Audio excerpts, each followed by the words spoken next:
Sometimes a man's greatest mistake becomes his greatest blessing.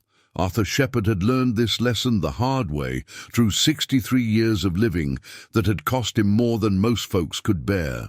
In the remote mountains of Colorado, Arthur stood before a crumbling barn that everyone in Pine Ridge called worthless. His neighbor, Frank Dalley, had just told him, "Don't waste money on that place, Arthur. Nothing good ever came from that land." The old barn sat on 40 acres of forgotten valley, surrounded by stories of curses and blood feuds. Most folks avoided it, but Arthur saw something different in those broken beams. Maybe it was hope. Maybe it was just an old man's stubbornness. As he walked the overgrown trail toward his new purchase, Arthur felt like this broken place might hold secrets. Big secrets. The kind that could change everything. But what if uncovering those secrets brought more trouble than treasure? Before we jump back in, tell us where you're tuning in from. And if this story touches you, make sure you're subscribed, because tomorrow I've saved something extra special for you. Arthur Shepherd's calloused fingers traced the thin gold band on his left hand, a habit he'd developed since Margaret passed 3 years ago. The wedding ring caught the morning light streaming through the kitchen window of his modest log cabin, perched on a ridge overlooking Pine Ridge Valley. At 63, Arthur carried himself with the deliberate movements of a man who'd learned that rushing through life only led to regret. The cabin felt too quiet these days. Margaret's coffee cup still sat in the same spot on the kitchen counter where she'd left it that last morning, before the cancer finally claimed her gentle spirit. Their son David's military portrait watched over the living room from the mantel. His army uniform crisp and proud in the photograph, taken just months before that roadside bomb in Afghanistan stole their boy away forever. Arthur poured his black coffee and stepped onto the covered porch, breathing in the crisp mountain air that still carried hints of pine and morning frost. Below him, the town of Pine Ridge stretched along the valley floor like a patchwork quilt of weathered roofs and neat gardens. Smoke rose from a dozen chimneys, marking the homes of neighbors he'd known for decades, but somehow felt more distant from with each passing season. Frank Dalley's place sat just down the slope, close enough that Arthur could see his neighbor's truck parked in the gravel driveway. Frank had been different lately, more agitated than usual, especially when Arthur mentioned his interest in the old barn property. There was something in Frank's eyes when he talked about that land, a nervousness that didn't match his usual gruff confidence. Arthur had worked as a surveyor and mining engineer for 37 years before retirement, mapping the geological treasures hidden beneath Colorado's rugged landscape. His trained eye could read the land like other men read newspapers, understanding the subtle signs that revealed what lay beneath the surface. That skill had served him well during his career with the Colorado Mining Survey, where he'd helped locate everything from copper deposits to underground water sources. The barn property had caught his attention during one of his solitary walks along the old mining roads that crisscrossed the mountains above Pine Ridge. Something about the way the land folded into the valley, the particular angle of the rock formations, triggered his professional instincts. The geological markers suggested this area had been significant once, though records from the county office showed only scattered homestead claims dating back to the 1880s. Margaret would have understood his fascination with the forgotten places. She'd been the one who encouraged his weekend explorations, packing him sandwiches and thermos coffee for his wanderings through ghost towns and abandoned mining camps. "Every place has a story," she used to say, "and some stories are worth hearing twice." The weathered barn itself told a story of craftsmanship from another era. Despite decades of neglect, the structure's bones remained solid, built with the kind of attention to detail that modern construction rarely bothered with anymore. Hand-hewn timbers, mortise and tenon joints, foundation stones fitted together with the precision of a master mason. Whoever built this barn intended it to last forever. Frank's warnings about the property carried an edge of desperation that puzzled Arthur. "That land's been nothing but trouble for generations," Frank had insisted yesterday, his weathered face flushed with unusual intensity. "Folks who mess with that place end up regretting it. Take my word on this one, Arthur. But Arthur had stopped taking other people's word for much of anything since losing his family. Grief had a way of clarifying what mattered and what didn't, and other people's fears rarely made the list of things worth worrying about. If the barn represented a mistake, it would be his mistake to make. The county clerk, a pleasant woman named Patricia Mills, had seemed surprised when Arthur inquired about purchasing the property. "That old barn, been sitting empty for decades. Owner died years ago, left it to some distant relatives back east who never bothered with it. I suppose they'd be happy to sell, though I can't imagine why anyone would want it." Arthur could imagine plenty of reasons, though he kept them to himself. The property included 40 acres of valley floor and rising slopes, with a year-round creek running along the western boundary. The barn sat positioned to catch the morning sun, while remaining sheltered from the harsh afternoon winds that could make Colorado winters brutal. Someone with vision had chosen this spot carefully.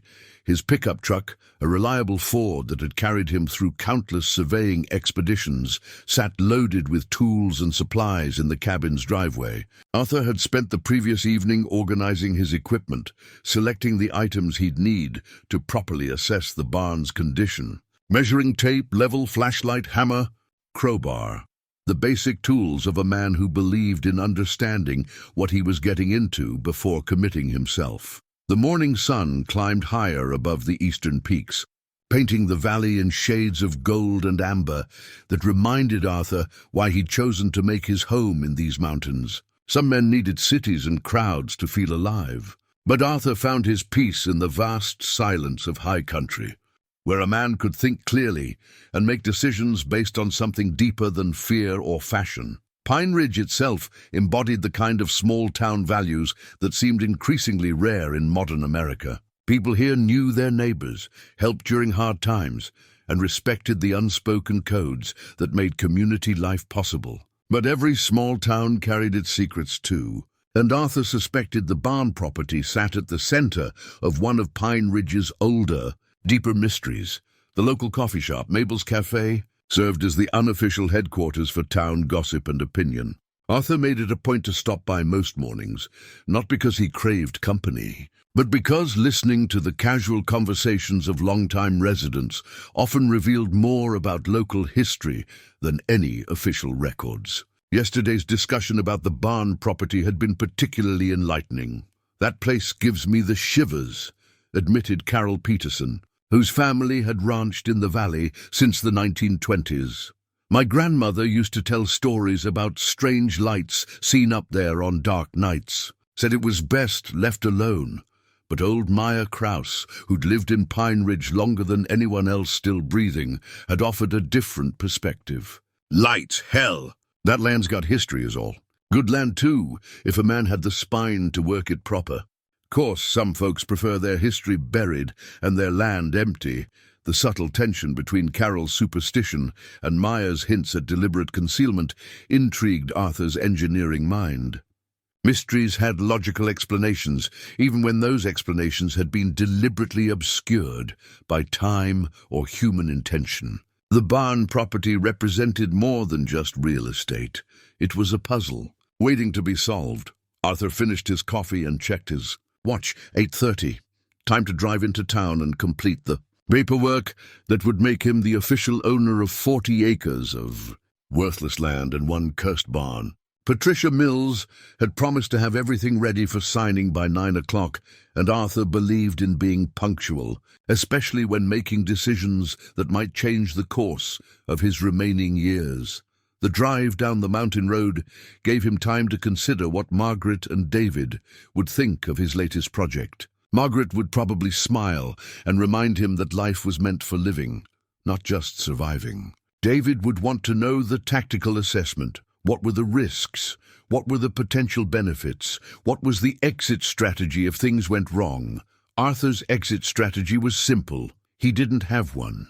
At 63, with no family left to worry about and enough savings to see him through his remaining years, the luxury of taking calculated risks felt like one of the few privileges age had granted him. If the barn project proved to be folly, at least it would be interesting folly. Frank Dalley's truck was nowhere to be seen as Arthur drove past his neighbor's driveway, though Arthur noticed fresh tire tracks leading up toward the barn property. Curious, Frank claimed to avoid that land, yet someone had been driving up there recently. Arthur filed the observation away for later consideration. The county office sat on Pine Ridge's main street, a modest brick building that housed the various bureaucratic functions necessary to keep rural Colorado civilization functioning. Arthur parked his truck and walked through the front door at exactly 9 o'clock, ready to sign whatever papers would make him the proud owner of one mysterious barn and 40 acres of allegedly cursed Colorado mountain land. Patricia Mills spread the paperwork across her desk with the efficiency of someone who'd processed thousands of property transfers over her 20-year career. "This is fairly straightforward, Mr. Shepard. The estate's asking price is actually quite reasonable, considering the acreage involved." Arthur reviewed the documents carefully, his engineer's mind automatically cataloging the details. 40 acres, mineral rights included, creek access, no liens or encumbrances. The price was indeed reasonable, suspiciously so, given the current Colorado real estate market. "The estate representatives seem eager to sell," he observed. "They've been trying to unload this property for years," Patricia confirmed, sliding the deed across the desk. "Can't say I blame them. It's not exactly prime development land. What with all the local superstitions and such." Arthur signed his name with deliberate strokes, officially becoming the owner of the most avoided property in Pine Ridge County. The deed felt substantial in his hands, its legal weight representing more than just a real estate transaction. Something about this moment felt like crossing a threshold from which there would be no easy return. "Congratulations," Patricia said, stamping the final documents. "You're now the proud owner of the old Shepard place." Arthur's pen stopped midway through signing the final form. "The Shepard place?" Patricia looked up, realizing she'd revealed something unintended. "Well, that's what some of the old-timers called it back in the day." "Before my time, of course. Just local nickname, probably." "Probably," Arthur agreed, though his pulse had quickened. Shepard wasn't a common name in these parts. He made a mental note to investigate this coincidence more thoroughly. The morning sun had climbed higher by the time Arthur drove his loaded pickup truck up the winding dirt road toward his new property. The barn sat exactly where he'd remembered it, weathered but somehow dignified in its decay. Like an old man who'd maintained his pride despite hard times, Arthur parked near the structure and stepped out, breathing in air that seemed different now that he owned the land beneath his feet. The barn's massive sliding door hung askew on rusted hinges, but the frame remained square and true. Someone had built this structure to last centuries, not decades. Inside the barn, shafts of sunlight pierced through gaps in the siding, illuminating dust motes that danced in the still air. The floor consisted of thick wooden planks, darkened with age but still solid beneath Arthur's boots. The craftsmanship impressed him. Hand-forged hardware, mortise and tenon joints held tight without nails. Stone foundation blocks fitted together with mathematical precision. A thorough inspection revealed that despite its abandoned appearance, the barn's structural integrity remained sound. The roof needed work, certainly, and the siding required attention, but the bones of the building were as solid as the day it was built. Arthur's contractor instincts told him this restoration would be challenging but entirely feasible. After completing his initial survey, Arthur drove back to town with a specific destination in mind: the Pine Ridge County Historical Society, housed in a converted Victorian mansion on Elm Street. If the property had indeed been called the Shepard Place, someone might remember why. Vera Hutchins, the Historical Society's volunteer coordinator, greeted Arthur with the enthusiasm of someone who rarely received visitors genuinely interested in local history. "Mr. Shepard, how wonderful to have you here. Patricia Mills called and mentioned you might be stopping by." Vera appeared to be in her 70s, with silver hair pinned back in a practical bun and intelligent eyes that missed very little. Her desk was organized chaos, covered with old photographs, maps, and documents that spoke of serious historical research. I'm trying to learn more about the property I just purchased, Arthur explained. The old barn up in the valley. Patricia mentioned it was sometimes called the Shepherd Place. Vera's expression grew thoughtful. Shepherd Place, yes. That takes me back. My grandmother used to mention that name, though she was always vague about the details. Something about a family that lived there in the 1880s, before some kind of trouble forced them to leave. She disappeared into the archives and returned with a leather-bound ledger. Here we are. Property records from 1883. Original homestead filed by one Jeremiah Shepherd and his family. Interesting that you share the same surname. Arthur studied the faded entries, his heart racing as he read his own family name in century-old ink. What happened to them? That's where the records get murky, Vera admitted. The family seems to have disappeared rather suddenly around 1885. The property was eventually claimed for unpaid taxes, then sold to the Patterson family. Been changing hands ever since, though no one's ever done much with it. The Patterson name rang a bell. Arthur remembered seeing it on various businesses around Pine Ridge. Patterson Feed and Supply, Patterson Real Estate, Patterson Mining Equipment. An established local family with deep roots and apparent prosperity. Is there more information about the Shepherd's departure? Arthur asked. Vera's expression grew cautious. Local stories suggest there was some kind of dispute over mining claims. These mountains were full of prospectors in those days, and conflicts over mineral rights weren't uncommon. Sometimes men fought over claims with more than just lawyers and paperwork. Arthur spent the next hour reviewing what historical records existed, copying names and dates into his notebook. The picture that emerged was incomplete but intriguing. The Shepherd family had filed several mining claims in addition to their homestead, suggesting they'd discovered something valuable in the area. Then, without explanation, they'd vanished from all official records. Driving back toward his property, Arthur noticed a black SUV with tinted windows parked beside the access road. The vehicle looked expensive and out of place in this rural setting. As Arthur's truck approached, the SUV pulled away quickly, heading back toward town. Arthur caught a brief glimpse of the driver, a man in a business suit, definitely not local. At the barn, Arthur found evidence that someone had been there during his absence. Fresh footprints in the dust. Disturbed areas where someone had been searching or examining the structure. Nothing appeared to be damaged or stolen, but the intrusion bothered him. He'd owned the property for less than 6 hours, and already someone was trespassing. That evening, Arthur drove to Mabel's cafe for dinner, hoping to learn more about the local dynamics surrounding his purchase. The usual crowd of ranchers and retirees occupied their regular booths, but conversations seemed to stop when Arthur entered. Word traveled fast in small towns. Frank Dalley sat alone at the counter, nursing a cup of coffee and looking agitated. Arthur took the adjacent stool, ordering the meatloaf special and coffee. Heard you went through with it, Frank said without preamble. Bought that cursed place despite everything I told you?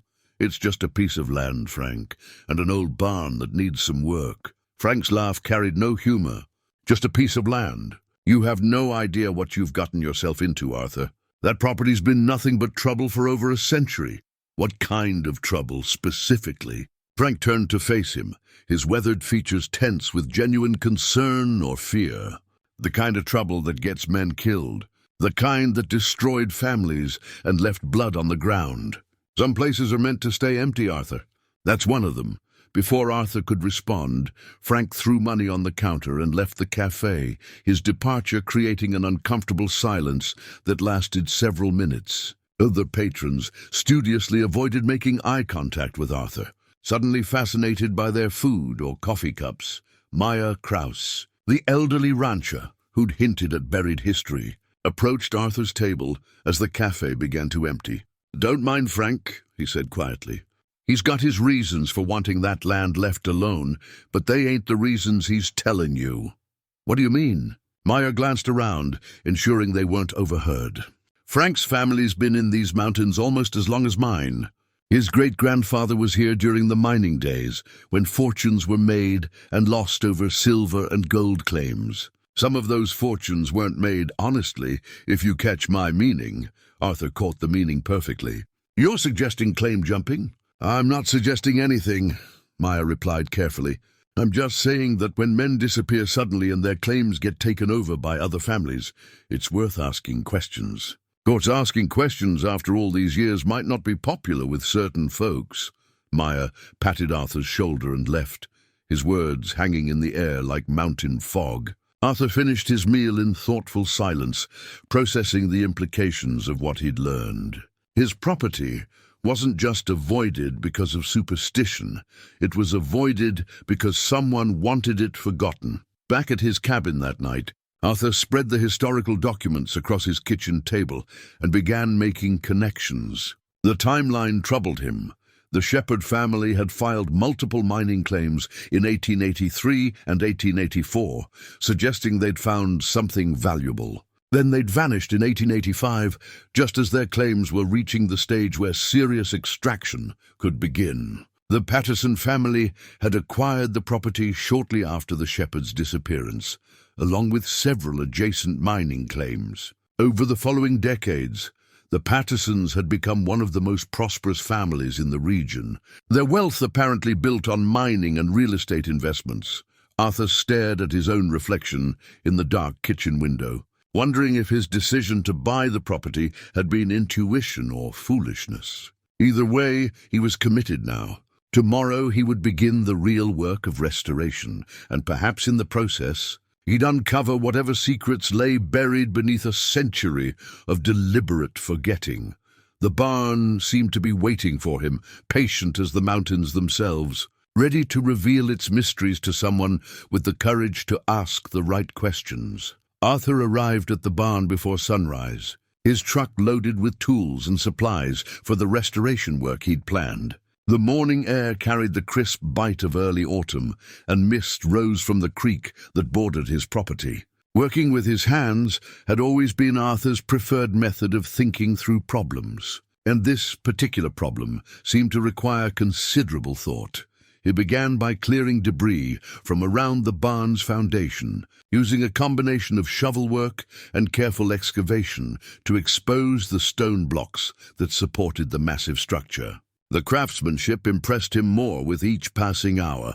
These weren't roughly shaped field stones, but carefully cut and fitted blocks that spoke of professional masonry work. It was while digging along the foundation's eastern corner that Arthur's shovel struck something metallic, buried in the accumulated soil of decades. Careful excavation revealed an ornate iron key, its surface blackened with age but still recognizable as a finely crafted piece. The key measured nearly 4 inches long, with an elaborate bow decorated with symbols Arthur didn't immediately recognize. The key felt substantial in his hand, heavier than modern keys, forged from iron that had been shaped by someone who understood metalworking as both craft and art.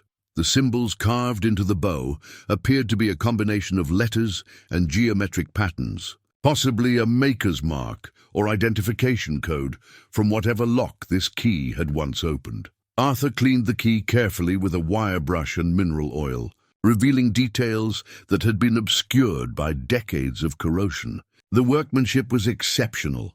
This wasn't a common door key, but something created for a specific, important purpose. The question was, what lock had this key been designed to open, and where might that lock be located? After securing the key in his toolbox, Arthur continued his foundation work, but his mind kept returning to the mysterious artifact. Someone had either lost or deliberately buried this key near the barn, and given the care that had gone into its creation, it seemed unlikely to have been discarded carelessly. By mid-morning, Arthur had cleared enough debris to reveal that the barn's foundation extended deeper than he'd initially estimated. The stone blocks continued below ground level, suggesting either a full basement or at least a significant storage area beneath the main floor. Most barns of this era were built with simple foundations, just enough to keep the structure level and stable. This foundation suggested something more ambitious. The sound of an approaching vehicle interrupted his work. Arthur looked up to see a silver sedan navigating the rough access road, moving carefully to avoid the worst ruts and rocks. The car was clearly not designed for rural roads, its low clearance and clean finish marking it as belonging to someone from town, possibly someone unaccustomed to mountain driving. The driver emerged as an elegant woman in her 70s, dressed in practical but well-tailored clothing that suggested both good taste and sufficient resources. She moved with the confident stride of someone accustomed to taking charge of situations, though she approached Arthur with appropriate caution. "Mr. Shepherd, I'm Vera Hutchins. We met yesterday at the Historical Society." Arthur set down his shovel and walked over to greet her properly. "Miss Hutchins, I didn't expect to see you out here. I spent last night thinking about our conversation," Vera explained, "and I realized there might be additional resources that could help with your research. Sometimes the most interesting historical information doesn't make it into the official records." She produced a manila folder from her car, thick with photocopied documents and old photographs. "These are materials my grandmother collected over the years. She was quite interested in local history, particularly the mining era. I thought you might find them useful." Arthur accepted the folder gratefully, already eager to examine its contents. "That's very generous of you. Can I offer you coffee? I brought a thermos." They sat on a pair of sawhorses Arthur had positioned near his work area, sharing coffee and examining the historical materials Vera had brought.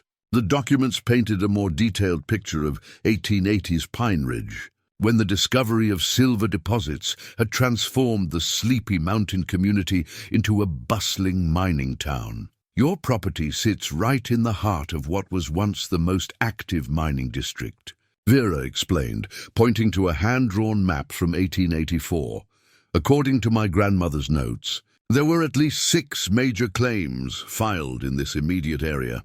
Arthur studied the map carefully, noting that the Shepherd family's homestead occupied a central position among the various mining claims. "Strategically located," he observed. "Very much so. Whoever chose this spot understood both the geology and the politics of mining claims. They positioned themselves to control access to several of the richest deposits in the valley." One photograph particularly caught Arthur's attention, a formal portrait of a bearded man in his 40s. Standing beside a woman and 3 children, in front of what appeared to be the same barn where Arthur now worked. The family looked prosperous and confident, dressed in their Sunday best for the photographer's camera. "That's Jeremiah Shepherd and his family," Vera said, noticing Arthur's interest. "Taken in 1884, just a year before they disappeared." Arthur studied his ancestor's face, looking for family resemblances across the generations. The man had the same strong jaw and direct gaze that Arthur saw in his own mirror, though Jeremiah's expression carried an optimism that Arthur's life had long since tempered. What was Jeremiah's background? Was he an experienced miner? According to these records, he'd worked claims in California during the gold rush before coming to Colorado. He knew the business, understood geology and mining techniques. Not the kind of man who would abandon a promising claim without excellent reasons. Arthur shared his discovery of the ornate key, showing Vera the carefully crafted artifact. She examined it with the careful attention of someone accustomed to evaluating historical objects. "This is beautiful work," she said. "The symbols are interesting. They look like a combination of Masonic imagery and miners' marks." Many of the successful prospectors of that era were Freemasons, and they often incorporated symbolic elements into their personal belongings. "Do you think it might unlock something here on the property?" "It's certainly possible. Miners often created hidden storage areas for their most valuable finds, sometimes quite elaborate ones. If your ancestor struck a rich vein, he might have built a secure cache somewhere on the property." Arthur felt the pieces of the puzzle beginning to form a recognizable pattern. A successful miner builds a substantial barn on strategically located land, creates a secure storage system, then disappears suddenly just as his claims are reaching peak productivity. The key represented more than just a historical curiosity. It was potentially the first piece of evidence in solving a century-old mystery. They spent the remainder of the morning reviewing Vera's documents and examining the barn more thoroughly. The structure revealed additional mysteries under closer inspection.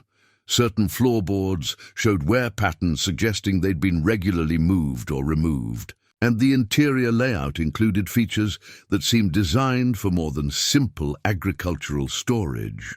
"I'd like to help with your research," Vera offered as she prepared to leave. "This is the most interesting historical puzzle I've encountered in years, and I suspect we've only scratched the surface." Arthur accepted her offer eagerly, recognizing that Vera's knowledge of local history and access to archival materials would be invaluable. Working alone, he might spend months uncovering information that Vera could locate in hours. After she left, Arthur returned to his foundation work with renewed energy and purpose. The barn wasn't just a restoration project anymore. It was an archaeological site, potentially containing clues to one of Pine Ridge's oldest unsolved mysteries. Each shovelful of soil might reveal additional artifacts.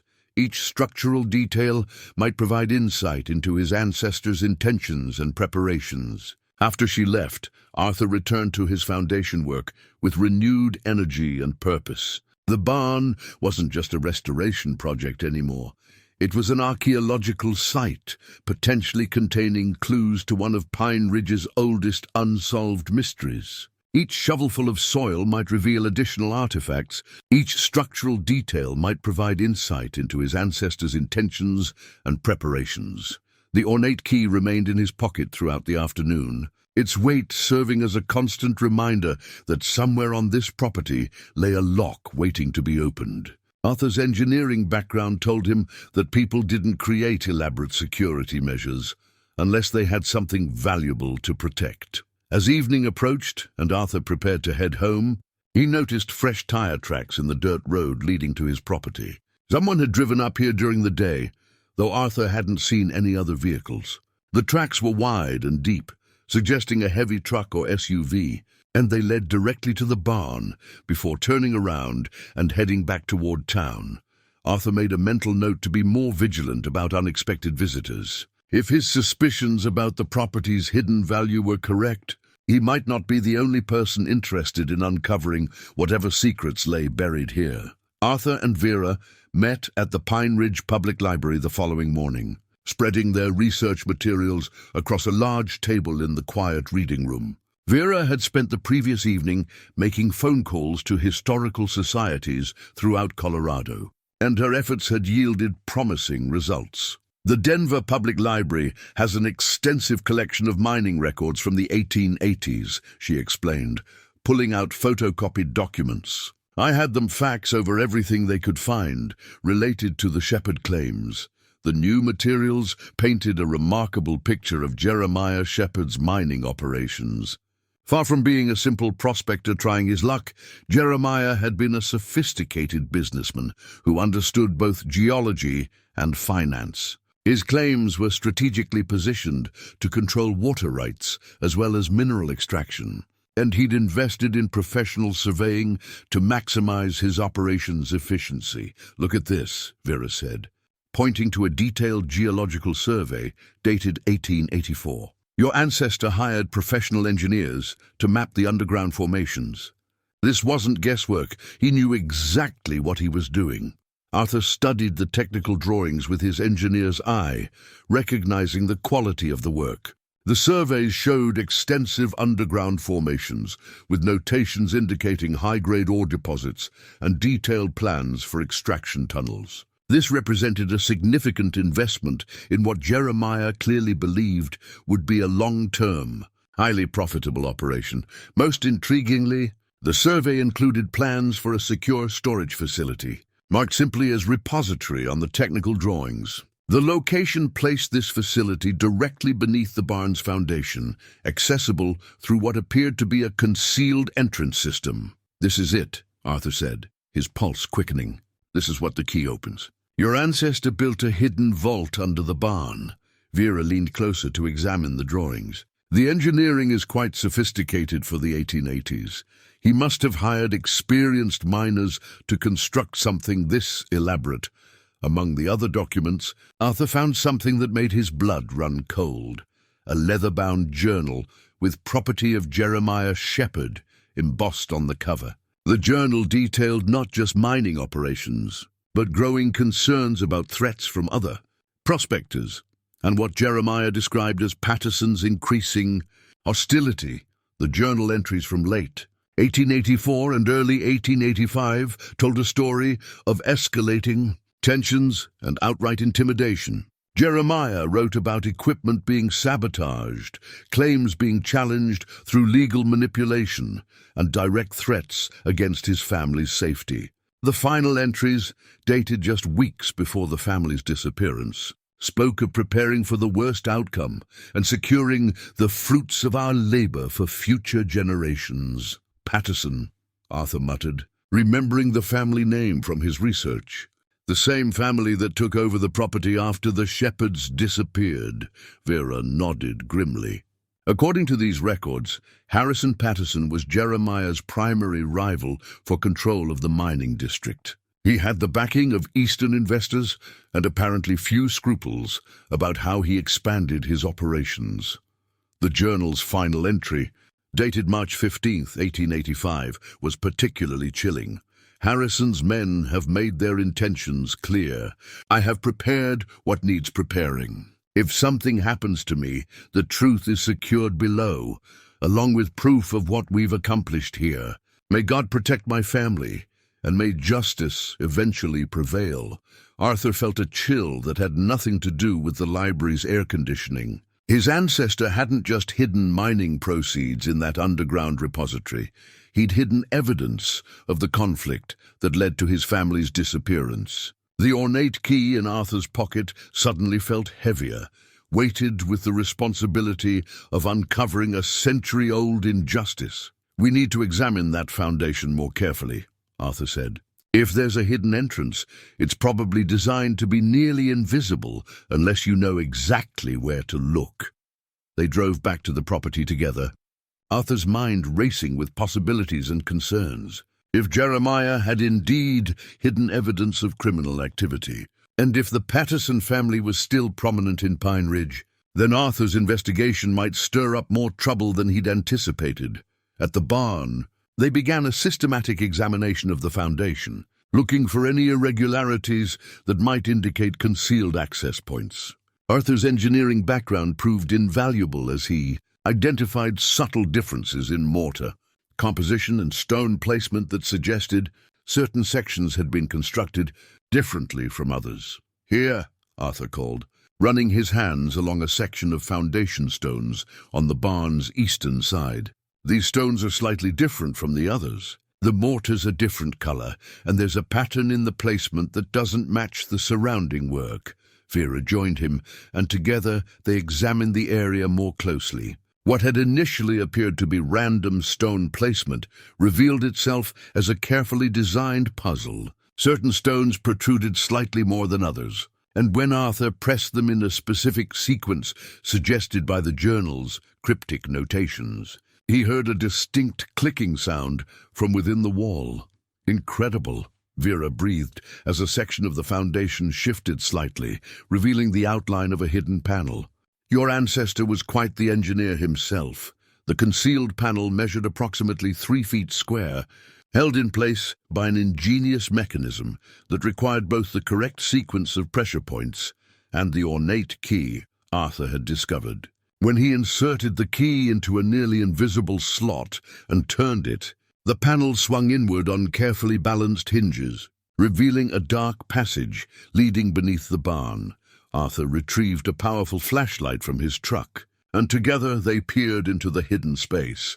The passage extended about 10 feet before opening into what appeared to be a substantial underground chamber. The air that emerged carried the musty scent of long enclosure, but showed no signs of water damage or structural collapse. We're going to need better lighting and safety equipment before we explore this properly, Arthur said, though his excitement was barely contained. If this chamber has been sealed for over a century, we need to be careful about air quality and structural stability. As they secured the hidden panel and prepared to leave, Arthur noticed movement on the ridge above the property. Someone with binoculars was watching them from the tree line, positioned to observe their activities without being easily spotted. When Arthur pointed out the figure to Vera, the watcher quickly disappeared into the forest. "We're not the only ones interested in what's under this barn," Arthur observed grimly. "Should we call the sheriff?" Vera asked, clearly unsettled by the surveillance. Arthur considered the suggestion, then shook his head. "Not yet. We don't know who we can trust in this town, especially if the Patterson family still has influence. Better to learn what we're dealing with before we involve law enforcement." That evening, Arthur drove to the hardware store to purchase proper equipment for exploring the underground chamber. The store's owner, Carl Morrison, seemed unusually interested in Arthur's purchases of heavy-duty flashlights, extension cords, and portable lighting equipment. "Doing some serious work up at that old barn," Carl observed. "Ringing up Arthur's purchases, just standard restoration," Arthur replied casually. "Old buildings always have surprises." Carl's smile seemed forced. "They surely do. Hope yours are the pleasant kind." As Arthur left the store, he noticed Carl reaching for his phone, apparently making a call before Arthur had even reached his truck. Word of his activities was clearly spreading, and not everyone seemed pleased with his progress. Back at his cabin, Arthur spread out the journal and technical drawings, studying them by lamplight like a general planning a campaign. Tomorrow, he would enter the chamber and discover what Jeremiah Shepherd had considered important enough to hide from his enemies. Whatever he found down there, Arthur suspected it would change everything he thought he knew about his family's history and Pine Ridge's carefully buried past. Arthur arrived at the barn before dawn, his truck loaded with the safety equipment and lighting gear he'd purchased the previous evening.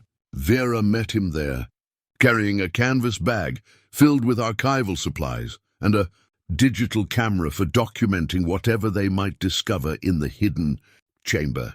"I've been thinking about this all night," she said as they set up their equipment. "If your ancestor really did hide evidence down there, we might be the first people to see it in over a century."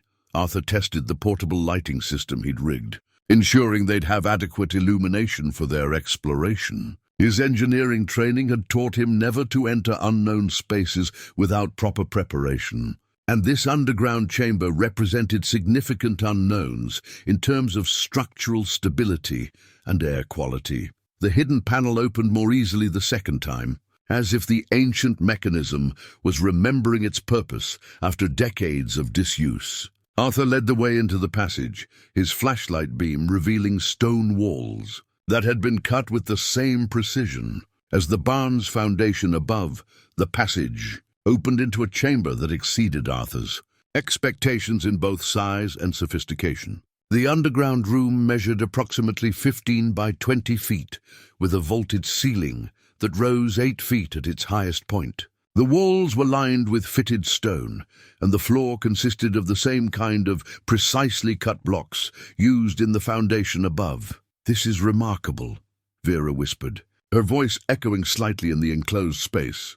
"The craftsmanship is museum quality." Arthur set up the portable lighting system, flooding the chamber with bright, even illumination that revealed details that flashlights had only hinted at.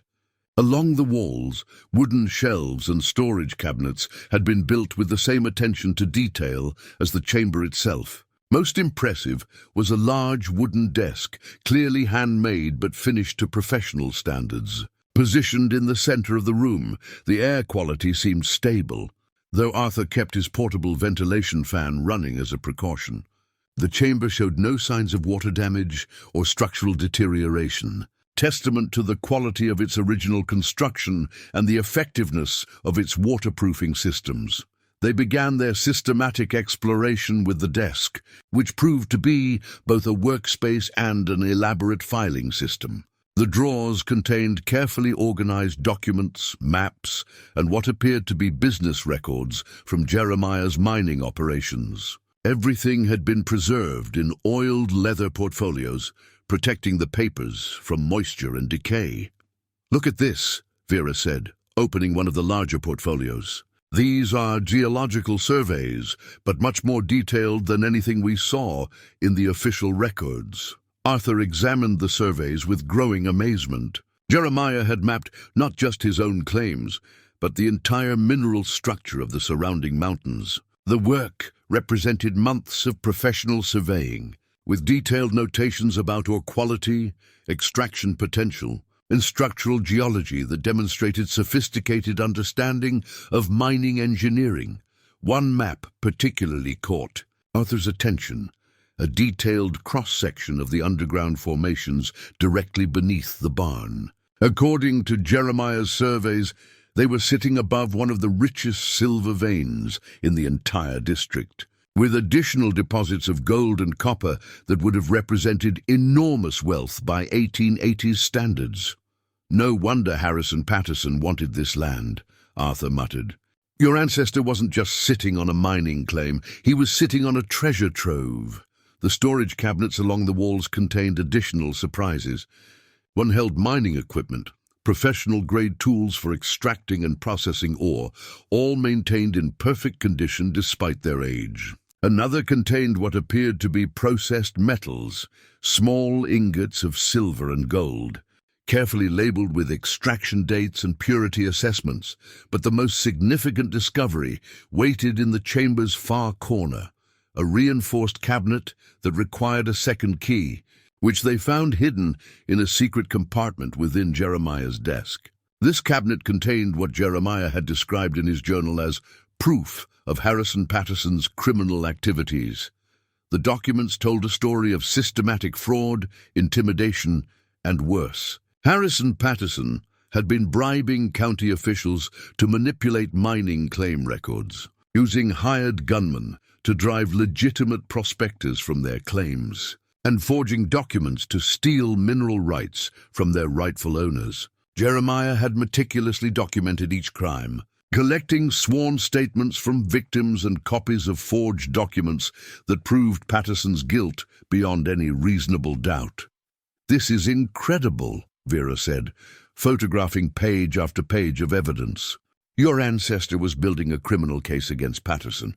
He wasn't just protecting his own interests. He was trying to expose a conspiracy that was stealing from dozens of miners." Arthur found himself filled with admiration for his ancestor's courage and integrity. Jeremiah hadn't been content to simply defend his own claims. He'd taken on the responsibility of documenting and exposing the corruption that was destroying honest miners throughout the district. The final portfolio contained Jeremiah's personal preparations for what he clearly expected might be his own murder. He'd written detailed instructions for his family's escape, made arrangements for legal representation, and created multiple copies of his evidence to ensure that even if he was killed, the truth might eventually surface. "He knew they were going to kill him," Arthur said quietly, reading Jeremiah's final preparations. "And he made sure the evidence would survive, even if he didn't." Among the personal documents, Arthur found something that made his hands tremble. A formal legal will, properly witnessed and notarized, leaving all of Jeremiah's property and mining claims to "my descendants" in perpetuity, with the prayer that they will continue the fight for justice that I may not live to complete. "Arthur," Vera said softly, "do you understand what this means? If this will was never properly probated, if your family was driven away before it could be executed, then legally, then I might be the rightful owner of all of Jeremiah's original claims," Arthur finished. "Not just the barn property, but potentially dozens of mining claims throughout the district." They spent the next several hours cataloging the chamber's contents, photographing documents, and creating a detailed inventory of everything Jeremiah had preserved. The wealth of evidence was overwhelming, not just proof of Harrison Patterson's crimes, but documentation of mining claims that could be worth millions of dollars in modern terms. As they prepared to secure the chamber and return to the surface, Arthur noticed something that sent a chill down his spine: fresh scratches around the hidden panel's exterior, as if someone had recently attempted to find or force the concealed entrance. "We're not the only ones who know about this chamber," he said, showing Vera the evidence of tampering. "Someone else has been looking for it." They carefully secured the chamber and its contents, but Arthur felt increasingly uneasy about their situation. If the wrong people learned about what they'd discovered, both the evidence and their personal safety could be at risk. As they drove away from the property, Arthur noticed the same black SUV that had been parked near the access road several days earlier. This time, the vehicle followed them at a discreet distance, maintaining surveillance without attempting to hide its presence. "We need to be very careful about who we trust with this information," Arthur said, watching the SUV in his rearview mirror. "If the Patterson family still has influence in this town, and if they learn what we've found, things could get dangerous very quickly."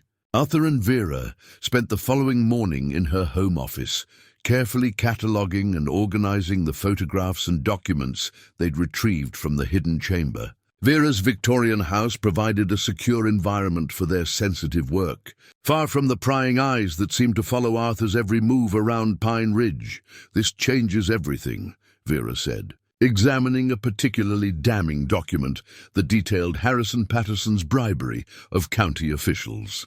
"We're not just looking at historical mining claims anymore. We're looking at evidence of ongoing fraud that continued for generations." Arthur studied an 1883 assayer's report that documented the extraordinary richness of the silver vein beneath his property. According to the professional assessment, Jeremiah's main claim contained ore assaying at over 400 ounces of silver per ton, wealth that would have made him one of the richest men in Colorado Territory. "No wonder they killed him," Arthur said grimly. "This wasn't just about one mining claim.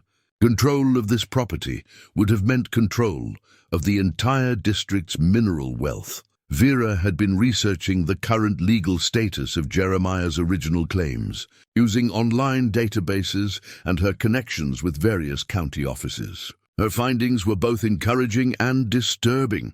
The good news is that many of Jeremiah's original claims were never properly transferred after his death, she explained.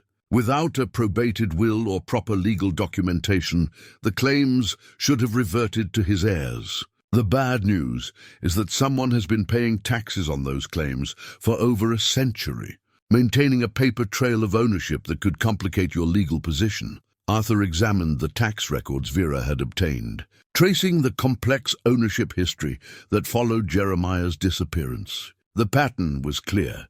Harrison Patterson had systematically claimed Jeremiah's mining rights through a combination of forged documents, bribed officials, and fraudulent tax payments.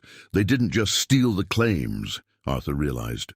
They created an entire false history to legitimize the theft. "Patterson's descendants have been living off my family's wealth for 4 generations. The scope of the fraud was staggering. Using Jeremiah's geological surveys as their guide, Arthur and Vera had mapped the modern ownership of what should have been Shepherd family mining claims. The current Patterson holdings included not just mining rights, but substantial real estate throughout Pine Ridge, much of it purchased with wealth that rightfully belonged to Arthur's family. A knock at Vera's front door interrupted their research.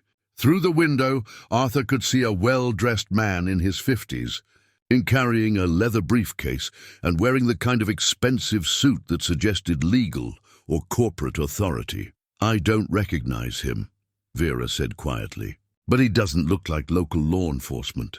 Arthur watched as the man examined Vera's mailbox, apparently confirming the address before returning to the front door. His movements were confident and purposeful, suggesting someone accustomed to getting what he wanted through a combination of authority and intimidation. Vera answered the door cautiously, keeping the chain latch engaged. "May I help you, Ms. Hutchins? My name is Richard Sterling, and I represent certain business interests with concerns about recent activities on the old Shepherd property. I wonder if we might have a conversation about your research into historical mining claims." Arthur felt his blood pressure rise. Word of their discovery had clearly reached someone with the resources to hire expensive legal representation. Sterling's polished appearance and carefully neutral language marked him as the kind of lawyer who specialized in making problems disappear, regardless of their legal or moral complexity. "I'm not sure what you're referring to," Vera replied. "I occasionally help local residents with historical research, but I don't discuss my work with strangers." Sterling's smile carried no warmth. "I think you'll find it worth your while to reconsider that policy. My clients are prepared to offer very generous compensation for any historical documents or artifacts that might have been discovered recently. They're also prepared to ensure that individuals who cooperate with their interests enjoy continued good health and prosperity." The threat was subtle, but unmistakable. Arthur moved closer to the door, making his presence known without directly confronting Sterling. "Sometimes the knowledge that you weren't alone was enough to discourage immediate aggression. As I said, I don't discuss my work with strangers," Vera repeated. "If your clients have legitimate concerns about historical properties, they should contact the appropriate county offices." Sterling's expression hardened slightly. "My clients prefer to handle these matters privately, without involving bureaucratic complications. I trust you'll give careful consideration to the wisdom of cooperation versus the potential consequences of obstruction." He placed a business card on Vera's doorstep and walked back to his car, a black luxury sedan that matched the description of vehicles Arthur had noticed, conducting surveillance around his property. Before driving away, Sterling made a point of writing down the license plate numbers of both Arthur's truck and Vera's car. "Well," Vera said after securing her door, "it appears our research has attracted some very unwelcome attention." Arthur felt a mixture of anger and determination. The appearance of Sterling confirmed that their discoveries posed a real threat to someone with significant resources and few scruples about protecting their interests. But it also confirmed that what they'd found in the chamber was valuable enough to justify hiring expensive legal muscle. "We need copies of everything," Arthur said. "Multiple copies stored in different locations. If they're willing to hire lawyers to intimidate us, they might be willing to do worse to protect whatever they're hiding." They spent the remainder of the day creating comprehensive backup documentation of their discoveries, using Vera's scanner and computer to create digital copies that could be stored securely online. Arthur also prepared physical copies for secure storage, including a complete set that he planned to deposit in a safety deposit box. As evening approached, Arthur noticed the same black SUV he'd seen before, parked across the street from Vera's house. The vehicle had been there for over an hour, its occupants apparently content to maintain open surveillance without attempting to hide their presence. "They're watching us," Arthur told Vera, pointing out the SUV. "Should we call the police?" Arthur considered the suggestion, remembering Frank's warnings about the Patterson family's influence in local affairs. "Not yet. We don't know who we can trust in the sheriff's department. Better to be prepared for trouble than to risk revealing our evidence to the wrong people." That evening, Arthur drove home by a circuitous route, using back roads and multiple direction changes to confirm that he was being followed. The surveillance was professional, but not particularly subtle. Whoever was watching him wanted him to know he was being watched. At his cabin, Arthur checked his security systems and loaded his hunting rifle, placing it where it would be easily accessible if needed. He'd served 2 tours in Vietnam as a combat engineer, and while that had been decades ago, some skills never completely faded. Before going to bed, Arthur called Vera to confirm she was safe and to coordinate their plans for the following day. They agreed to meet at the county courthouse, where they would begin the legal process of establishing Arthur's rightful claim to his ancestors' mining rights. As Arthur settled in for the night, he reflected on how dramatically his quiet retirement had changed in just a few days. What had begun as a simple property restoration had evolved into something much more complex and dangerous, a fight for justice that would require all the courage and determination he could muster. Arthur returned to the hidden chamber early the next morning, this time accompanied by a portable document scanner and additional lighting equipment. He wanted to create perfect digital copies of every document before proceeding with any legal action. The stakes had escalated significantly since Sterling's visit, and Arthur understood that preserving the evidence was now a matter of both financial and personal survival. As he worked methodically through Jeremiah's carefully preserved files, Arthur discovered a portfolio he had somehow missed during their initial exploration. Hidden in a secret compartment within the largest cabinet, the leather folder bore the ominous label "Final Evidence" in Jeremiah's distinctive handwriting. The contents of this final portfolio made Arthur's hands shake as he read. These weren't just business documents or legal records, they were detailed accounts of murder. Jeremiah had witnessed and documented the systematic killing of miners who refused to surrender their claims to Harrison. Patterson's operation. The first document was a sworn statement describing the death of a German prospector named Klaus Müller, who had discovered a rich gold claim adjacent to Jeremiah's property. According to Jeremiah's account, Müller had been found dead in his mine shaft with a pickaxe buried in his skull, positioned to look like a mining accident. But Jeremiah had examined the scene and documented evidence that Müller had been murdered from behind while working his claim. Subsequent documents detailed the deaths of at least 6 other miners, all of whom had been found dead under suspicious circumstances after refusing to sell their claims to Patterson. Jeremiah had meticulously documented each case, collecting physical evidence and witness statements that proved these were deliberate murders rather than mining accidents. The most chilling document was Jeremiah's account of confronting Harrison Patterson directly about the murders. Patterson had not denied the killings. Instead, he had calmly explained that the mining district was too valuable to be left in the hands of incompetent immigrants and stubborn fools. Patterson viewed the murders as necessary business expenses. No different from purchasing equipment or hiring workers, Arthur found himself staring at his ancestor's final entry, dated just 2 days before the Shepherd family's disappearance. Harrison made his position clear today. Submit to his control or join the others who have died in mining accidents. I have hidden this evidence where it will survive, even if I do not. Let future generations know that the Patterson fortune was built on the blood of honest men. At the bottom of the portfolio, Arthur discovered physical evidence that made his stomach lurch. A mining pick, its iron head stained with what could only be dried blood. Attached to the tool was a note in Jeremiah's handwriting, the weapon used to kill Klaus Müller, taken from the scene before Patterson's men could dispose of it. Arthur sat back on his heels, overwhelmed by the implications of what he'd discovered. This wasn't just evidence of fraud or claim jumping. It was evidence of a conspiracy involving multiple murders. The Patterson family hadn't just stolen mining claims. They had built their fortune on systematic murder, with Harrison Patterson personally orchestrating the deaths of anyone who stood in his way. The blood-stained pickaxe represented more than just evidence. It was proof that Arthur's own family had been targeted for murder by the same criminal organization. Jeremiah's disappearance hadn't been the result of intimidation or legal maneuvering.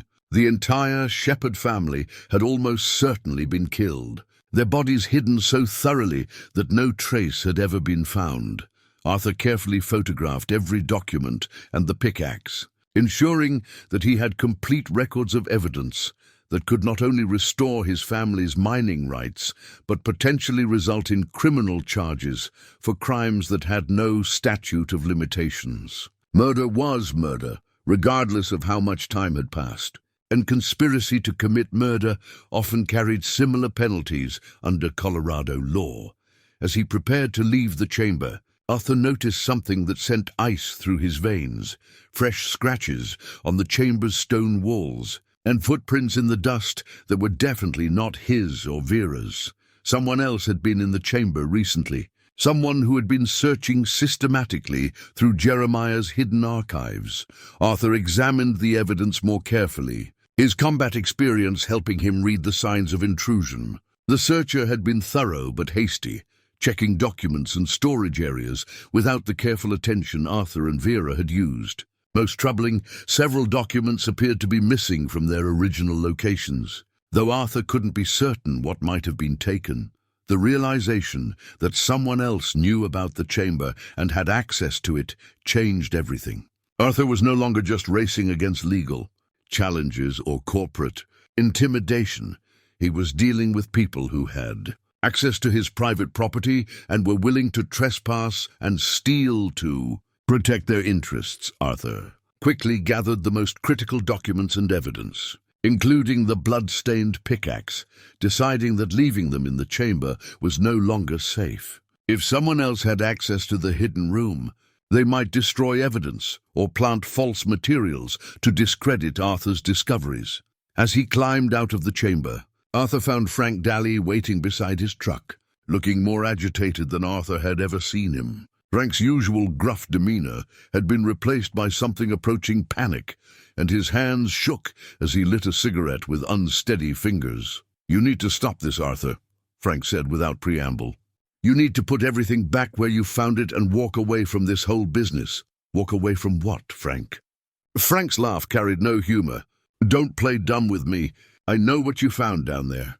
My family's been watching that chamber for 4 generations, making sure nobody ever opened it up."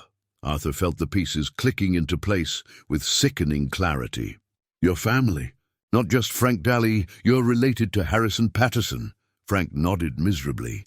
"Harrison Patterson was my great-great-grandfather. Changed his name to Dalley after things got too hot for the Patterson name around here. Been living with the shame of what he did ever since. You've known all along what happened to my family." "I've known," Frank admitted. "Harrison killed them all, Jeremiah, his wife, the 3 kids. Buried them somewhere up in the high country where they'd never be found. Took everything they owned and built the Patterson fortune on their blood and silver." Arthur felt rage building in his chest, but he forced himself to remain calm. Frank was providing a confession that could be crucial evidence, and Arthur needed to hear everything before deciding how to respond. "Why are you telling me this now?" Frank took a long drag on his cigarette, his eyes fixed on the distant mountains. "Because there's others involved now. Others who don't care about keeping old secrets buried. They want that silver, Arthur, and they'll kill you to get it, same as Harrison killed your people." Frank's revelation explained the surveillance, the legal intimidation, and the break-in at the chamber.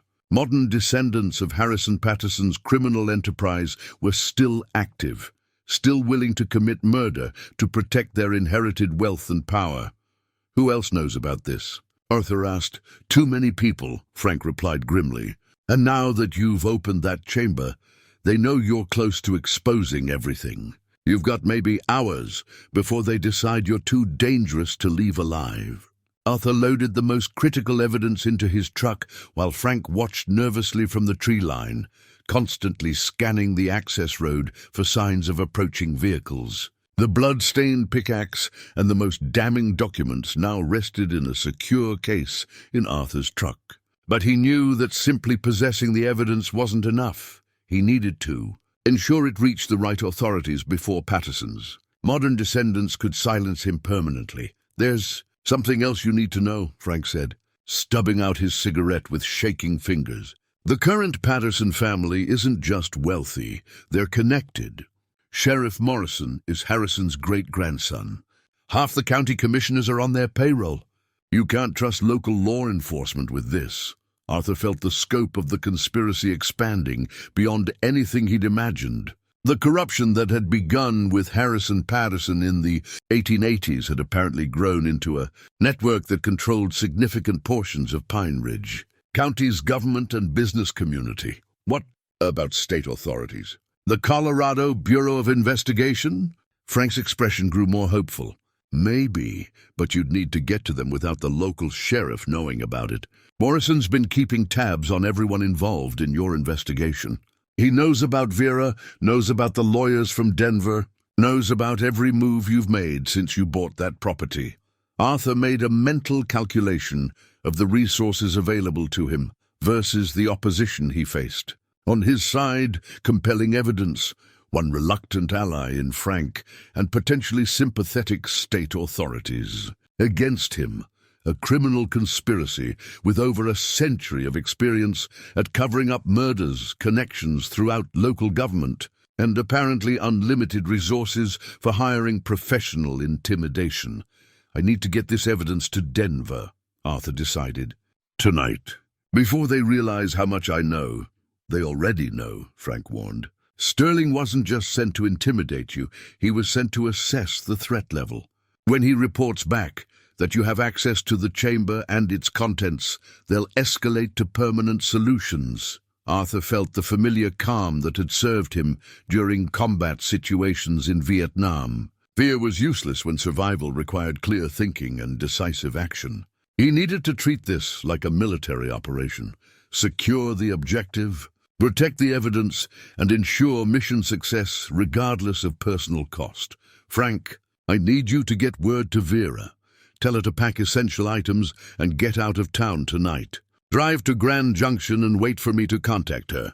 If something happens to me, she needs to take what she knows to the State Attorney General's office. Frank nodded, seemingly relieved to have specific instructions. What about you? I'm going to prepare for visitors, Arthur said grimly. If they want to silence me, they'll have to come to my property to do it. That gives me certain tactical advantages. Arthur drove home by the most direct route, no longer concerned about surveillance. If Frank was right, they already knew his location and intentions. Better to conserve time and energy for the preparations he needed to make before darkness fell. At his cabin, Arthur began systematic preparations that drew on decades of military engineering experience. His property occupied defensible terrain, with clear sight lines and limited approach routes that could be monitored and controlled. The cabin itself was solidly built, with thick log walls that would provide reasonable protection against small arms fire. Arthur retrieved his rifle collection from the gun safe, selecting weapons appropriate for different ranges and situations. His Vietnam-era M14 would provide long-range accuracy for covering the approach roads. The pump-action shotgun would handle close-quarters situations if intruders reached the cabin itself. His .45 pistol would serve as backup for extreme circumstances. More importantly, Arthur prepared the evidence for survival regardless of what happened to him. He created multiple copies of the most critical documents, sealing them in waterproof containers and hiding them in different locations around his property. One set went into his truck's spare tire compartment. Another was buried near the creek that bordered his land. A third was hidden in the cabin's stone foundation, accessible to searchers who knew where to look.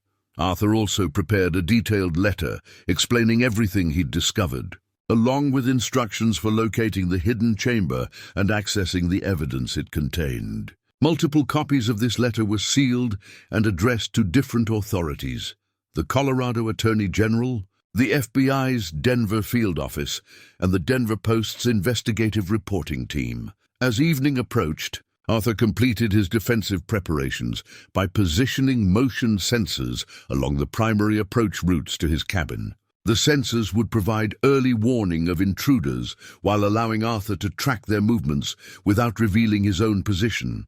At precisely 7 o'clock, Arthur's phone rang. The caller ID showed only private number, but Arthur answered anyway, expecting either bad news or a final attempt at intimidation.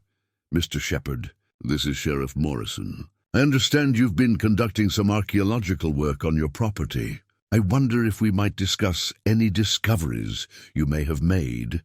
Arthur recognized the carefully neutral tone that law enforcement officers used when they were fishing for information.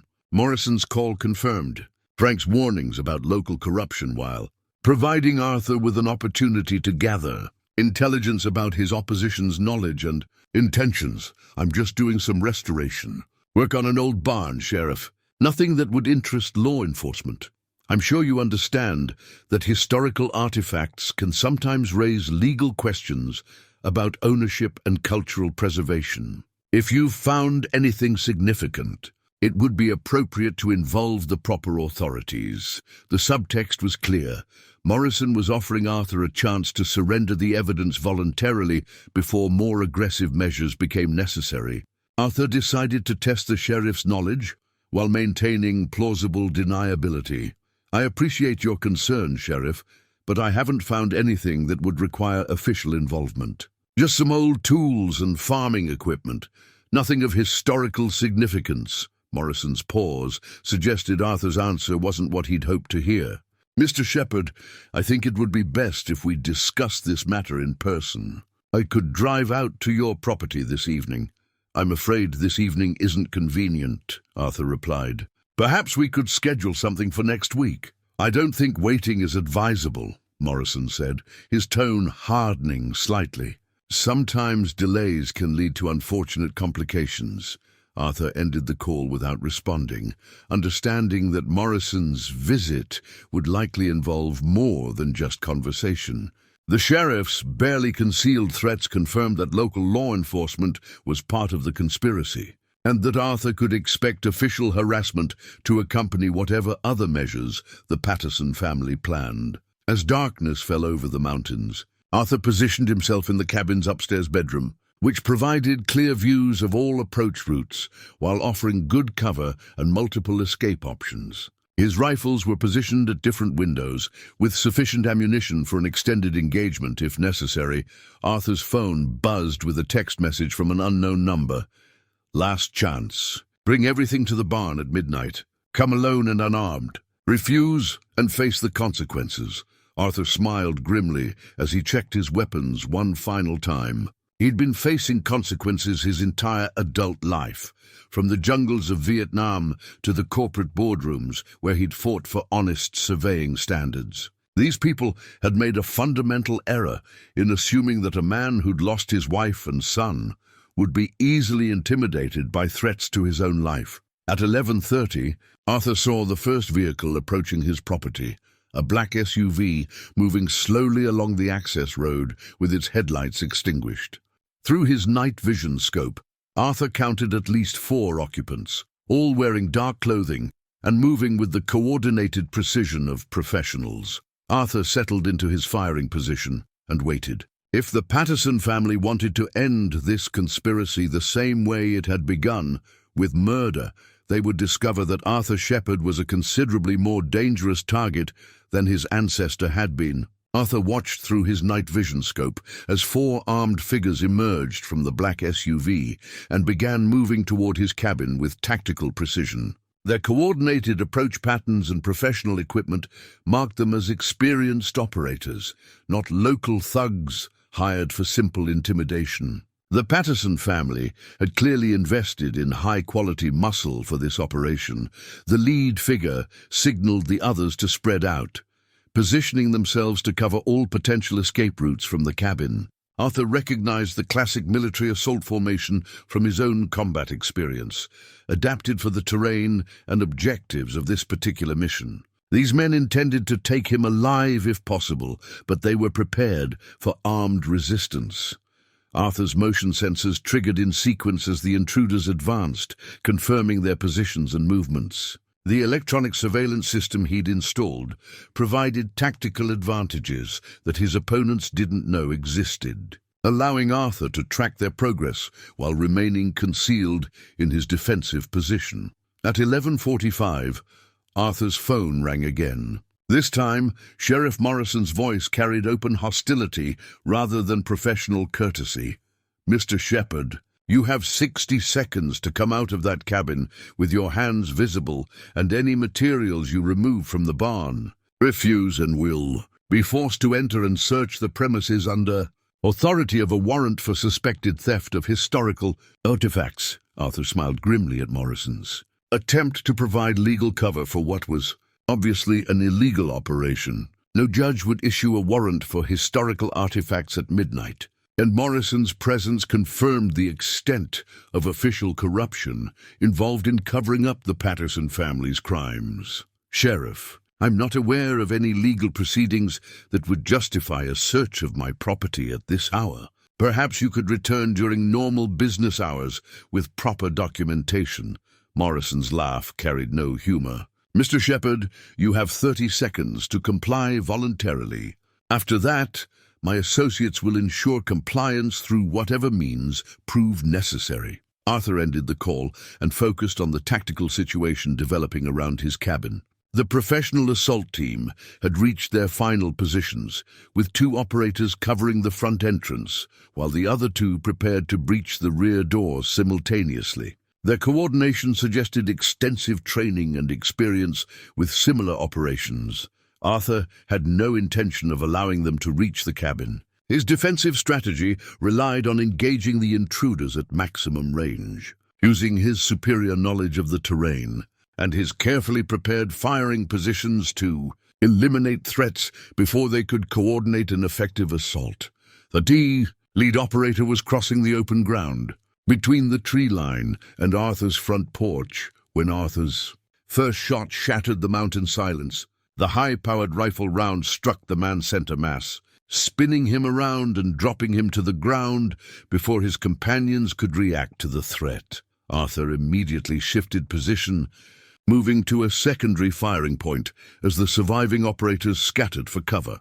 Their professional training showed in their rapid response to contact, but they were operating on unfamiliar terrain against an opponent who had spent decades studying every rock and tree on this property. The second shot came from a different window, targeting an operator who had taken cover behind Arthur's woodpile. The round penetrated the stacked logs and found its target, eliminating another threat while demonstrating to the survivors that their chosen cover positions offered inadequate protection. Sheriff Morrison's voice boomed through a battery-powered megaphone. "Arthur Shepherd, you are under arrest for murder and assault on law enforcement officers.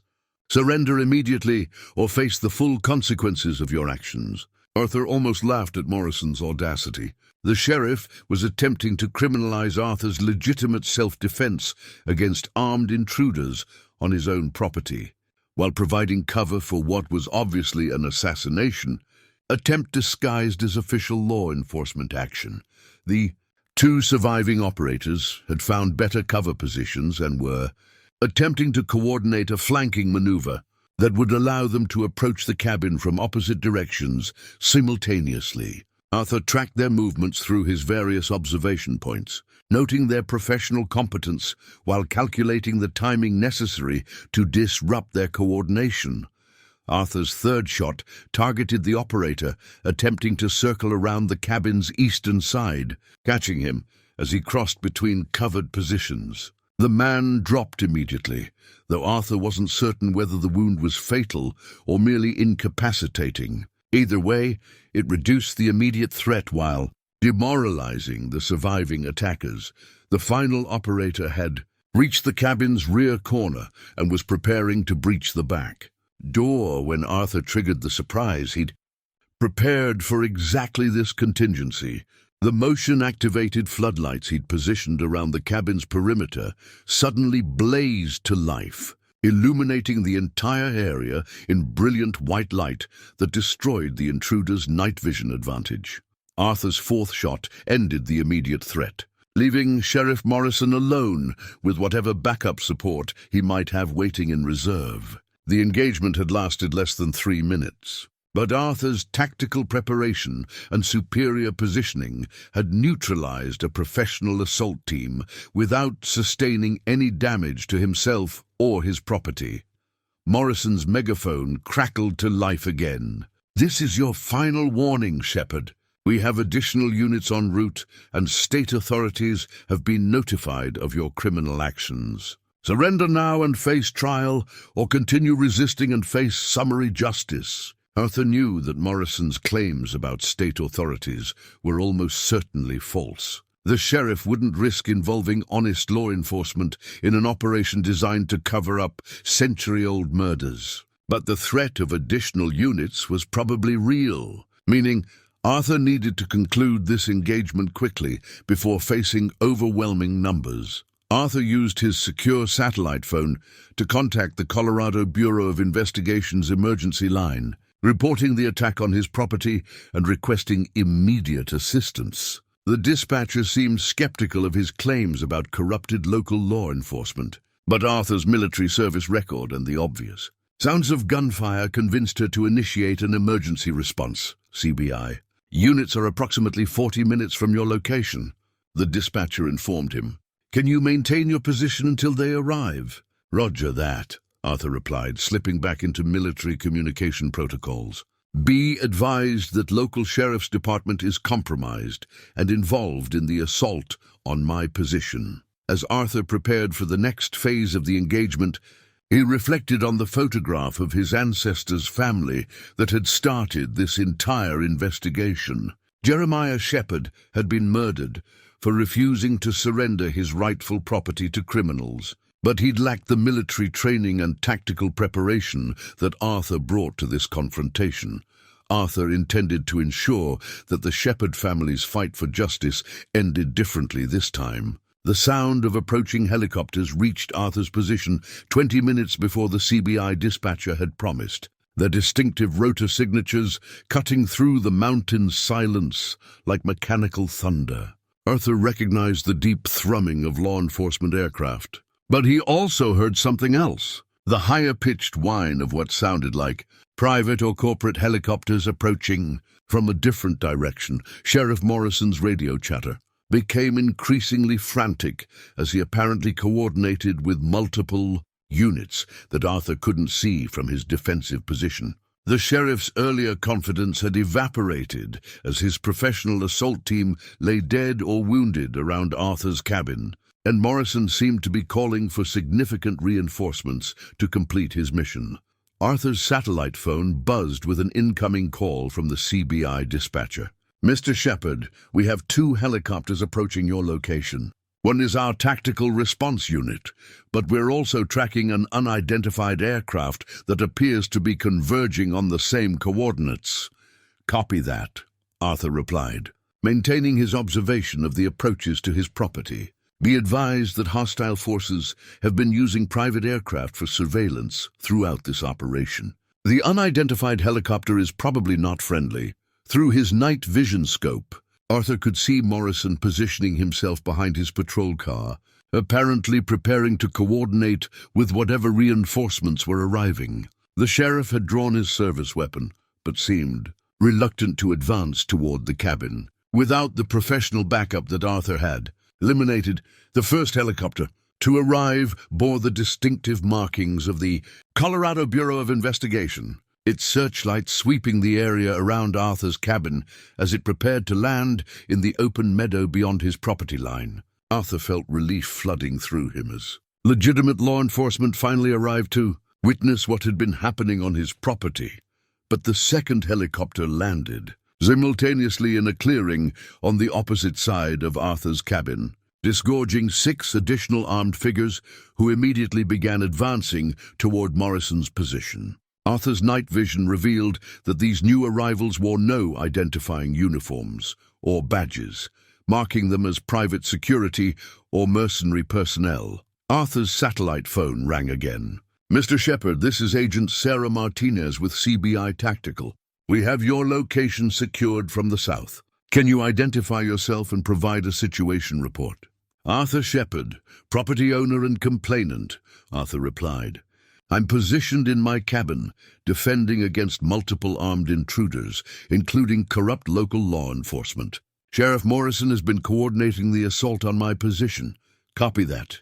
Mr. Shepherd, we need you to secure your weapons and exit the cabin with your hands visible so we can sort out this situation safely. Arthur hesitated, watching through his scope as the newly arrived mercenaries took tactical positions around Morrison's location. Agent Martinez, be advised that additional hostile forces just arrived by private helicopter and are positioning to engage your unit. This situation is not secure. Before Martinez could respond, muzzle flashes erupted from the mercenaries' positions as they opened fire on the CBI tactical team. The legitimate law enforcement officers had been caught in the open while attempting to establish a secure perimeter, and several went down under the initial barrage of automatic weapons fire. Arthur made a split-second decision that drew on decades of military experience and moral clarity.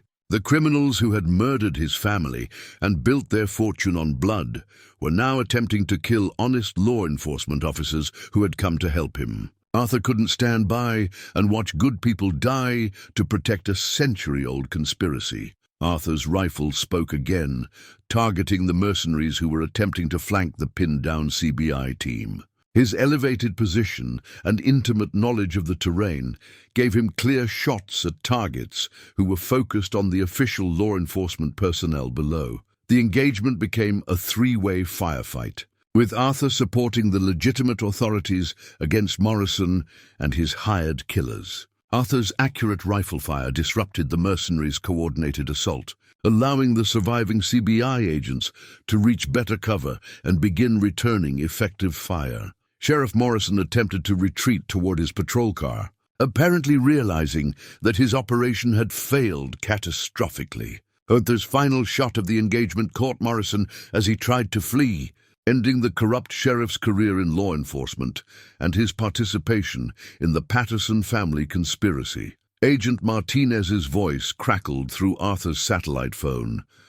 "Mr. Shepard, this is Agent Martinez. We've secured the area and need you to come out now so we can debrief and process this scene." Arthur saved his rifle and walked out of his cabin with his hands visible, finally able to surrender his defensive position to legitimate authority.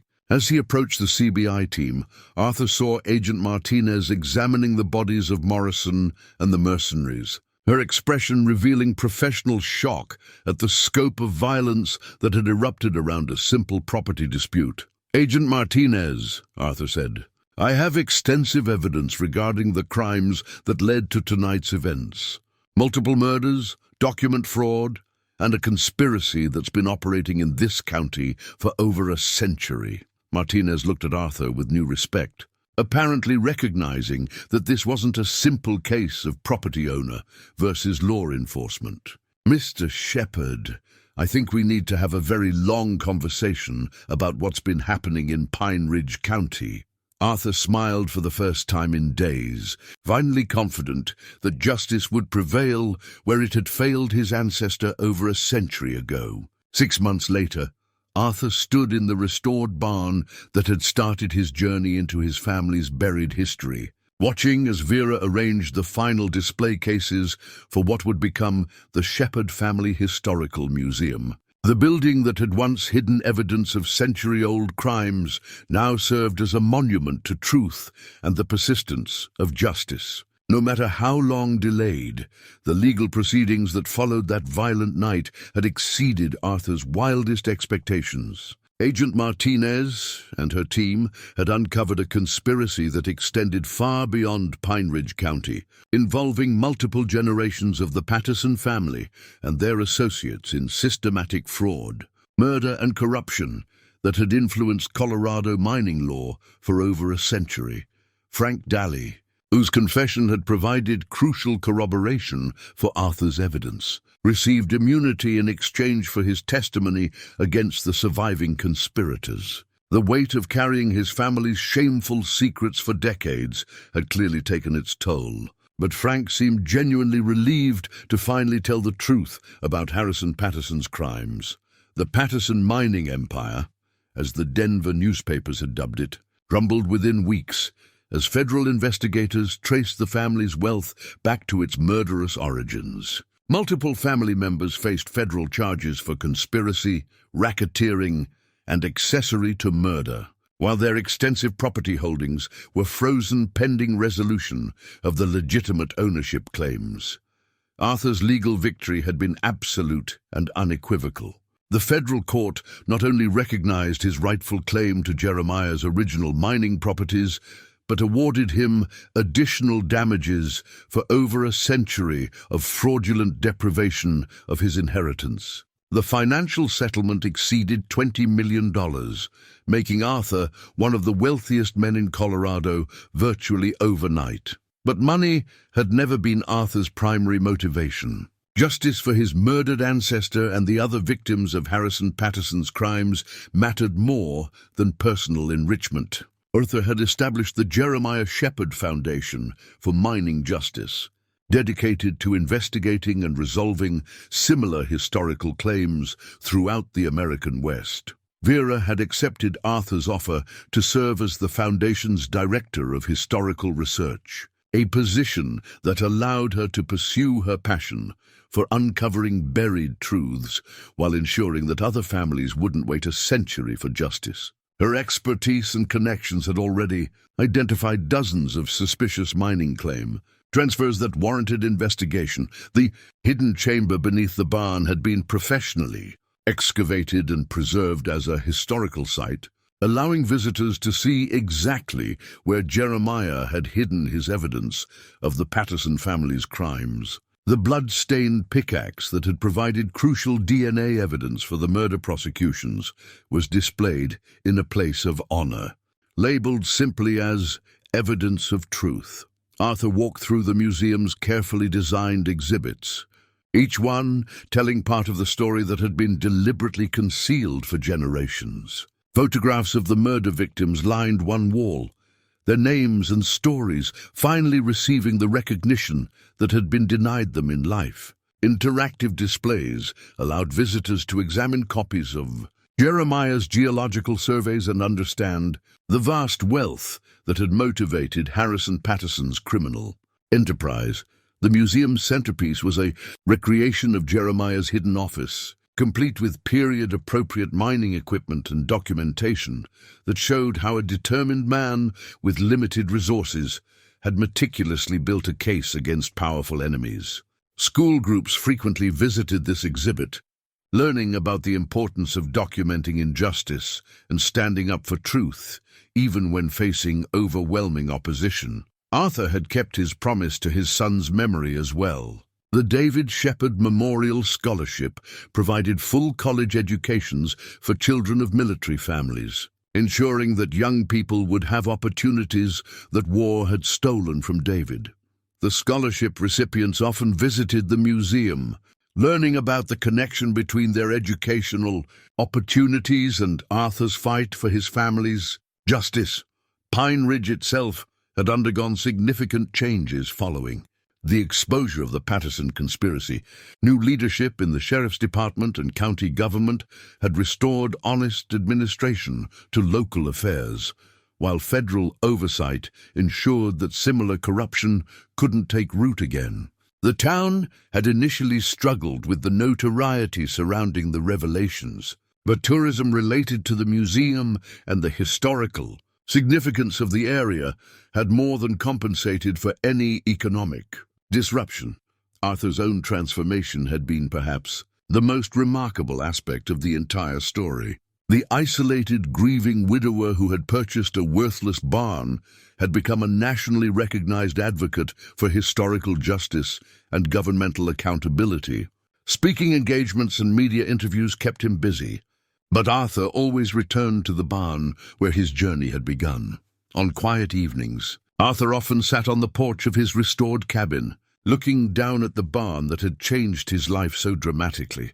Margaret's coffee cup still occupied its place on the kitchen counter, but now it served as a reminder of love's endurance rather than a monument to loss. Arthur had found purpose in his remaining years, and the peace that came with knowing he had honored both his ancestors' courage and his son's sacrifice. Frank Dalley had become an unexpected friend, the two men bonding over their shared experience of carrying family burdens and their mutual commitment to ensuring that truth prevailed over convenient lies. Frank helped maintain the museum grounds and often shared his perspective with visitors, explaining how secrets and shame could poison multiple generations unless someone found the courage to expose them. As Arthur prepared to lock up the museum for the evening, he noticed a familiar car pulling into the parking area. Agent Martinez emerged, carrying a folder that suggested official business rather than a social visit. "Arthur," she said, approaching with the serious expression that marked her professional mode, "we may have identified another case similar to yours. A family in Utah whose mining claims were stolen under suspicious circumstances in the 1890s. The documentation patterns match what we found with the Patterson conspiracy." Arthur accepted the folder, already knowing that he would pursue this new case with the same determination he had brought to his own family's quest for justice. The Shepherd name had been restored to honor, but there were other families still waiting for truth to prevail over the lies that had stolen their rightful inheritance. Standing in the shadow of the barn that had revealed his family's buried secrets, Arthur Shepherd understood that his real purpose in life had only just begun.